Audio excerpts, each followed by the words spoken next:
ನಮಸ್ಕಾರ ಸ್ನೇಹಿತರೆ, ನಾನೀಗ ಹೇಳಿಕೊಟ್ಟಿರೋದು ಕನ್ಯಾ ರಾಶಿಯವರ ಮೇಲಿನ ಶನಿ ಸಂಚಾರದ ಎಫೆಕ್ಟು. 2025 ಮಾರ್ಚ್ 29ಕ್ಕೆ ಶನಿ ಗ್ರಹ ಕುಂಭ ರಾಶಿಯಿಂದ ಮೀನ ರಾಶಿಗೆ ಸಂಚಾರ ಮಾಡ್ತಾ ಇದೆ. ಸೊ ಮೀನ ರಾಶಿಯಲ್ಲಿ ಶನಿ ಬಂದು 2.5 ವರ್ಷಗಳ ಕಾಲ ಇರ್ತದೆ. ಮಧ್ಯದಲ್ಲೊಂದು ವಕ್ರ ಪೀರಿಯಡು ಇರ್ತದೆ. ಸ್ಟಿಲ್ 2.5 ವರ್ಷ ಅಂತ ತಗೊಳ್ಬೋದು. ಸೊ ಕನ್ಯಾ ರಾಶಿಯವರಿಗೆ ಸಂಬಂಧಪಟ್ಟಂತೆ ಈ ಟ್ರಾನ್ಸಿಟ್ನ ಎಫೆಕ್ಟ್ ಏನಿದೆಯೋ ಇದು 2.5 ವರ್ಷಗಳಿಗೂ ಅನ್ವಯ ಆಗುತ್ತೆ. ಈ ಶನಿ ಸಂಚಾರದ ಎಫೆಕ್ಟನ್ನು ಹೇಳೋದಕ್ಕೆ ಮೊದಲು ಒಂದು ವಿಚಾರವನ್ನು ಕ್ಲಾರಿಫೈ ಮಾಡಬೇಕಾಗತ್ತೆ.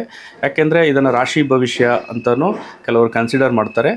ಇದು ಬಂದು ಗೋಚಾರದ ಎಫೆಕ್ಟ್ ಅಷ್ಟೇ. ಶಾಸ್ತ್ರದಲ್ಲಿ ಹೇಳಿರೋದು ಇದನ್ನು ಗೋಚಾರ ಫಲ ಅಂತ. ಅಂದರೆ ಇದೇನು ನಿಮ್ಮ ಕಂಪ್ಲೀಟ್ ಜೀವನದ ಪ್ರಿಡಿಕ್ಷನ್ ಆಗಿರೋದಿಲ್ಲ.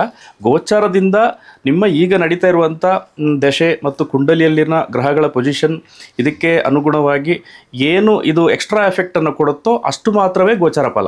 ಶನಿಯ ರಾಶಿ ಬದಲಾವಣೆಯನ್ನು ಶನಿ ಟ್ರಾನ್ಸಿಟ್ ಅಂತ ಹೇಳ್ತಾರೆ. ಸೊ ಇದು ಒಂದು ರಾಶಿಯಿಂದ ಇನ್ನೊಂದು ರಾಶಿಗೆ ಸಂಚಾರ ಮಾಡ್ತಾ ಇರಬೇಕಾದ್ರೆ ನಿಮ್ಮ ರಾಶಿಯಿಂದ ಈ ಶನಿಯ ಈಗ ಇರುವಂಥ ರಾಶಿ ಏನು ಸ್ಥಿತ ಆಗಿರುತ್ತೋ ಅದು ಫೇವರೇಬಲ್ ಇದೆಯೋ ಅನ್ಫೇವರೇಬಲ್ ಇದೆಯೋ ಅನ್ನೋದನ್ನು ಪ್ರಧಾನವಾಗಿ ನೋಡೋದು. ಇದರ ಎಫೆಕ್ಟ್ ಬಂದು ಒಂದು 20 to 30% ಅಪ್ಲೈ ಆಗ್ಬೋದು. ಅದರಲ್ಲೂ ದಶೆಯನ್ನು ಕೂಡ ಪರಿಗಣಿಸಬೇಕಾಗತ್ತೆ, ಲಗ್ನದಿಂದನೂ ಕೂಡ ನೋಡಬೇಕಾಗತ್ತೆ. ಸೊ ಎಲ್ಲ ಓವರಾಲ್ ಆಗಿ ನೋಡುವಾಗ ನಿಮಗೊಂದು ಕ್ಲಿಯರ್ ಪಿಕ್ಚರ್ ಸಿಗ್ತದೆ ಹೊರತು ರಾಶಿಯಿಂದ ಹೇಳುವಂಥ ಪ್ರಿಡಿಕ್ಷನ್ನು ಅಥವಾ ಭವಿಷ್ಯ ಏನಿದೆಯೋ ಇದು ಕಂಪ್ಲೀಟ್ ಆಗಿ ಅಪ್ಲೈ ಏನಾಗೋದಿಲ್ಲ. ಯಾಕೆಂದರೆ ನಿಮ್ಮ ಜೀವನದಲ್ಲಿ ನಡೆಯುವಂಥ ಘಟನೆಗಳೆಲ್ಲ ದಶೆಯ ಆಧಾರದಲ್ಲಿ ನಡೆಯೋದು. ನಿಮಗೆ ದಶೆ ಚೆನ್ನಾಗಿತ್ತು ಅಂದರೆ ಟ್ರಾನ್ಸಿಟ್ನಲ್ಲಿ ನೆಗೆಟಿವ್ ಇದ್ರೂ ಕೂಡ ನಿಮಗೇನು ದೊಡ್ಡ ಎಫೆಕ್ಟ್ ಆಗೋದಿಲ್ಲ. ದಶೆಯೂ ಚೆನ್ನಾಗಿಲ್ಲ ಅಂದಾಗ ಟ್ರಾನ್ಸಿಟ್ನಲ್ಲೂ ನೆಗೆಟಿವ್ ಇದ್ದಾಗ ನಿಮಗೊಂದು ಸ್ವಲ್ಪ ಎಫೆಕ್ಟ್ ಆಗಬಹುದು. ಹಾಗೆಯೇ ಒಂದು ವೇಳೆ ಟ್ರಾನ್ಸಿಟ್ ತುಂಬ ಚೆನ್ನಾಗಿದ್ದು ದಶೆ ಚೆನ್ನಾಗಿಲ್ಲ ಅಂದ್ರೂ ನಿಮಗೆ ಅದರದ್ದೇನು ಪ್ರಯೋಜನವೂ ಜಾಸ್ತಿ ಸಿಗೋದಿಲ್ಲ.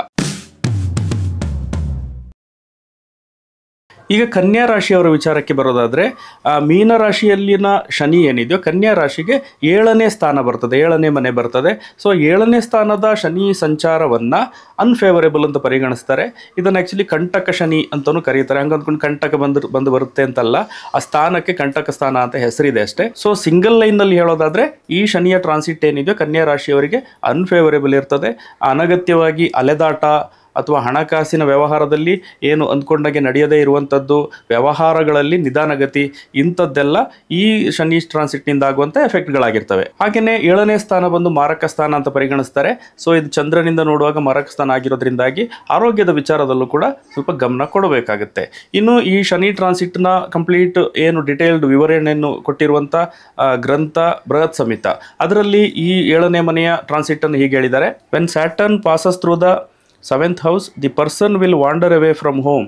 ಅನಗತ್ಯ ಸಂಚಾರ ಅಂತ ನಾನು ಆಗಲೇ ಹೇಳಿದೆ. ಕೆಲವೊಂದು ಸಂದರ್ಭದಲ್ಲಿ ವ್ಯವಹಾರದ ನಿಮಿತ್ತನೋ ಅಥವಾ ಉದ್ಯೋಗದ ನಿಮಿತ್ತನೋ ಮನೆಯಿಂದ ದೂರ ಹೋಗಬೇಕಾದಂಥ ಸಿಚುವೇಶನ್ ಅರೈಸ್ ಆಗ್ಬೋದು ಅಂತ ಹೇಳಿದ್ದಾರೆ. ಹಾಗಂತಿದೆ ಯಥಾವತ್ತೇನು ಅಪ್ಲೈ ಆಗೋದಿಲ್ಲ. ಯಾವುದೇ ಗೋಚಾರ ಫಲದ ಎಫೆಕ್ಟನ್ನು ನಾವು ಪರಿಗಣಿಸುವಾಗ ಇಲ್ಲಿ ಅಷ್ಟಕ ವರ್ಗವನ್ನು ತಗೊಳ್ಬೇಕಾಗತ್ತೆ, ಪರಿಗಣಿಸಬೇಕಾಗತ್ತೆ. ಜೊತೆಗೆ ನಕ್ಷತ್ರಗಳನ್ನು ಕೂಡ ಪರಿಗಣಿಸಬೇಕಾಗತ್ತೆ. ಕನ್ಯಾ ರಾಶಿಯಲ್ಲಿ 3 ನಕ್ಷತ್ರಗಳು ಬರ್ತದೆ. ಅದರಲ್ಲಿ ಮೊದಲನೇದಾಗಿ ಉತ್ತರ ಫಲ್ಗುಣಿ ನಕ್ಷತ್ರ. ಉತ್ತರ ಫಲ್ಗುಣಿ ನಕ್ಷತ್ರದವರಿಗೆ ಶನಿ ಬಂದು ಪೂರ್ವಭಾದ್ರ ನಕ್ಷತ್ರ ಮತ್ತು ರೇವತಿ ನಕ್ಷತ್ರದಲ್ಲಿ ಇರಬೇಕಾದ್ರೆ ಕೊಂಚ ಮಟ್ಟಿಗೆ ನೆಗೆಟಿವ್ ಎಫೆಕ್ಟ್ಗಳು ಅನುಭವಕ್ಕೆ ಬರ್ಬೋದು. ಇದರಲ್ಲಿ ರೇವತಿ ನಕ್ಷತ್ರ ವದಾತಾರನೂ ಆಗುತ್ತೆ.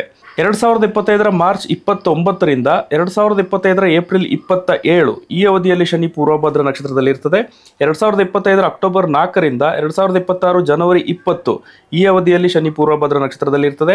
2026 ಮೇ 17ರಿಂದ ಅಕ್ಟೋಬರ್ 8, 2026 ಈ ಅವಧಿಯಲ್ಲಿ ರೇವತಿ ನಕ್ಷತ್ರದಲ್ಲಿರ್ತದೆ. 2027 ಫೆಬ್ರವರಿ 8ರಿಂದ ಜೂನ್ 3, 2027 ಈ ಅವಧಿಯಲ್ಲೂ ಕೂಡ ಶನಿ ರೇವತಿ ನಕ್ಷತ್ರದಲ್ಲಿ ಇರ್ತದೆ. ಸೊ ಈ ಅವಧಿಗಳು ಶನಿಯ ಟ್ರಾನ್ಸಿಟ್ಗೆ ಸಂಬಂಧಪಟ್ಟಂತೆ ಏನು ಉತ್ತರ ಫಲ್ಗುಣಿ ನಕ್ಷತ್ರದವರಿಗೆ ಅಷ್ಟೊಂದು ಫೇವರೇಬಲ್ ಇರೋದಿಲ್ಲ. ಇನ್ನು ಮುಂದಿನದು ಹಸ್ತ ನಕ್ಷತ್ರ. ಇನ್ನು ಹಸ್ತ ನಕ್ಷತ್ರದವರ ವಿಚಾರಕ್ಕೆ ಬರೋದಾದರೆ ಶನಿ ಬಂದು ಉತ್ತರ ಭಾದ್ರ ನಕ್ಷತ್ರದಲ್ಲಿ ಇರಬೇಕಾದ್ರೆ ಕೊಂಚ ಮಟ್ಟಿಗೆ ನೆಗೆಟಿವ್ ಎಫೆಕ್ಟ್ಗಳು ಅನುಭವಕ್ಕೆ ಬರ್ಬೋದು. ಹಾಗಂತ ಇದೇನು ಸಿವಿಯರ್ ಆಗಿರೋದಿಲ್ಲ. 2025 ಏಪ್ರಿಲ್ 27ರಿಂದ 2025 ಅಕ್ಟೋಬರ್ 4 ಈ ಅವಧಿಯಲ್ಲಿ ಶನಿ ಉತ್ತರ ಭಾದ್ರ ನಕ್ಷತ್ರದಲ್ಲಿ ಇರ್ತದೆ. 2026 ಜನವರಿ 20ರಿಂದ 2026 ಮೇ 17 ಈ ಅವಧಿಯಲ್ಲಿ ಉತ್ತರ ಭಾದ್ರ ನಕ್ಷತ್ರದಲ್ಲಿ ಇರ್ತದೆ. 2026 ಅಕ್ಟೋಬರ್ 9ರಿಂದ 2027 ಫೆಬ್ರವರಿ 8 ಈ ಅವಧಿಯಲ್ಲಿ ಶನಿ ಉತ್ತರ ಭಾದ್ರ ನಕ್ಷತ್ರದಲ್ಲಿ ಇರ್ತದೆ. ಈ ಅವಧಿಗಳು ಅಷ್ಟೊಂದು ಫೇವರೇಬಲ್ ಅಲ್ಲ ಅಂತ ಹೇಳ್ಬೋದು. ಇನ್ನು ಮುಂದಿನದು ಚಿತ್ತಾ ನಕ್ಷತ್ರ. ಚಿತ್ತಾ ನಕ್ಷತ್ರದವರಿಗೆ ಶನಿ ಪೂರ್ವಭಾದ್ರ ನಕ್ಷತ್ರದಲ್ಲಿರಬೇಕಾದ್ರೆ ಕೊಂಚ ಮಟ್ಟಿಗೆ ನೆಗೆಟಿವ್ ಎಫೆಕ್ಟ್ಗಳು ಅನುಭವಕ್ಕೆ ಬರ್ಬೋದು. ಉಳಿದ ಪೀರಿಯಡ್ಗಳಲ್ಲಿ ಹೆಂಗೂ ಸಾಮಾನ್ಯವಾಗಿ ಇರ್ತದೆ ಅಂತ ಹೇಳ್ಬೋದು. 2025 ಮಾರ್ಚ್ 29ರಿಂದ 2025 ಏಪ್ರಿಲ್ 27 ಈ ಅವಧಿಯಲ್ಲಿ ಶನಿ ಪೂರ್ವಭಾದ್ರ ನಕ್ಷತ್ರದಲ್ಲಿ ಇರ್ತದೆ. 2025 ಅಕ್ಟೋಬರ್ 4ರಿಂದ 2026 ಜನವರಿ 20 ಈ ಅವಧಿಯಲ್ಲಿ ಶನಿ ಪೂರ್ವಭಾದ್ರ ನಕ್ಷತ್ರದಲ್ಲಿ ಇರ್ತದೆ. ಅದೇ ಶನಿ ಏನಾದರೂ ನಿಮ್ಮ ಲಗ್ನದಿಂದ ನೋಡುವಾಗ ಶುಭ ಸ್ಥಾನಗಳ ಅಧಿಪತಿಯಾಗಿದ್ದು ಶುಭ ಸ್ಥಾನದಲ್ಲೇ ಸ್ಥಿತವಾಗಿದ್ದು ಮೀನರಾಶಿಯಲ್ಲೇ ಏನಾದರೂ ಸ್ಥಿತ ಆಗಿತ್ತು ಅಂದರೆ ಈ ಅವಧಿಯಲ್ಲಿ ನಿಮಗೆ ಕೊಂಚ ಮಟ್ಟಿಗೆ ಫೇವರೇಬಲ್ ಎಫೆಕ್ಟ್ಗಳು ಕೂಡ ನಿಮಗೆ ಅನುಭವಕ್ಕೆ ಬರ್ತದೆ. ಈ ಗೋಚರ ಫಲ ಅನ್ನೋದು ಪ್ರಧಾನವಾಗಿ ನಿಮ್ಮ ಮನಸ್ಸಿನ ಮೇಲೆ ಇನ್ಫ್ಲುಯೆನ್ಸ್ ಮಾಡುವಂಥ ಫ್ಯಾಕ್ಟರ್ಗಳಾಗಿರ್ತವೆ. ಸೊ ನಿಮ್ಮ ಜನ್ಮಕುಂಡಲಿಯ ಲಗ್ನ, ನಿಮ್ಮ ಜನ್ಮಕುಂಡಲಿಯಲ್ಲಿನ ಗ್ರಹಗಳ ಪರಿಸ್ಥಿತಿ, ಚಂದ್ರನ ಸ್ಥಿತಿ ಮತ್ತು ನಡೀತಾ ಇರುವಂಥ ದಶೆಗಳು, ಜೊತೆಗೆ ಅಷ್ಟಕ ವರ್ಗದ ಬಿಂದುಗಳು, ಇದೆಲ್ಲದನ್ನು ನಾವು ಪರಿಗಣಿಸಿ ನೋಡುವಾಗ ಏನು ಈ ಗೋಚರ ಫಲ ಅಥವಾ ಗೋಚರದ ಎಫೆಕ್ಟ್ ಅಂತಿದೆಯೋ ಇದರಲ್ಲಿ ತುಂಬಾನೇ ವೇರಿಯೇಷನ್ ಬರ್ತದೆ. ಹೀಗಾಗಿ ರಾಶಿಯಿಂದನೇ ಕಂಪ್ಲೀಟ್ ಪ್ರಿಡಿಕ್ಷನ್, ಏನು ರಾಶಿಯಿಂದ ಹೇಳುವಂಥ ಪ್ರಿಡಿಕ್ಷನ್ ಅಂತ ಏನಿದೆಯೋ ಅದೇ ಕಂಪ್ಲೀಟ್ ಆಗಿ ಎಲ್ರಿಗೂ ಸಮಾನವಾಗಿ ಅಪ್ಲೈ ಆಗೋದಕ್ಕೆ ಸಾಧ್ಯತೆ ಇರೋದಿಲ್ಲ. ಹಾಗೆಯೇ ಕೆಲವರು ಈ ಶನಿಯ ಸಂಚಾರಕ್ಕೆ ಏನು ನೆಗೆಟಿವ್ ಎಫೆಕ್ಟ್ಗಳು ಅಂತ ಇರ್ತಾವೋ ಅದಕ್ಕೆ ಪರಿಹಾರ ಏನು ಅಂತಲೂ ಎಕ್ಸ್ಪೆಕ್ಟ್ ಮಾಡ್ತಾರೆ. ಏನು ಬೃಹತ್ ಸಂಹಿತ ಈ ಟ್ರಾನ್ಸಿಟ್ದು ಎಫೆಕ್ಟ್ಗಳನ್ನು ಹೇಳಿರುವಂಥ ಪ್ರಧಾನವಾದಂಥ ಗ್ರಂಥ, ಅದರಲ್ಲೇ ಹೇಳಿದ್ದಾರೆ ಸೆಲ್ಫ್ ಕಂಟ್ರೋಲ್ ಇದೆಯಲ್ಲ ಇದೇ ಬಹಳ ದೊಡ್ಡ ಪರಿಹಾರ ಅಂತ. ನೀವು ನೆಗೆಟಿವ್ ಆಲೋಚನೆಗಳನ್ನು ಮಾಡಲಿಲ್ಲ ಅಂದರೆ, ಕೆಟ್ಟ ಆಲೋಚನೆಗಳಿಂದ ಪ್ರಭಾವಿತರಾಗಲಿಲ್ಲ ಅಂದರೆ, ಮಾನಸಿಕವಾಗಿ ಸ್ಥಿರತೆ ತಂದುಕೊಂಡ್ರೆ ಅದೇ ನಿಮಗೆ ಬಹಳ ದೊಡ್ಡ ಪರಿಹಾರವಾಗಿ ವರ್ಕ್ ಮಾಡುತ್ತೆ. ಸೊ ಮುಂದಿನ ಎಪಿಸೋಡ್ನಲ್ಲಿ ಮತ್ತೆ ಸಿಗ್ತೀನಿ. ನಮಸ್ಕಾರ.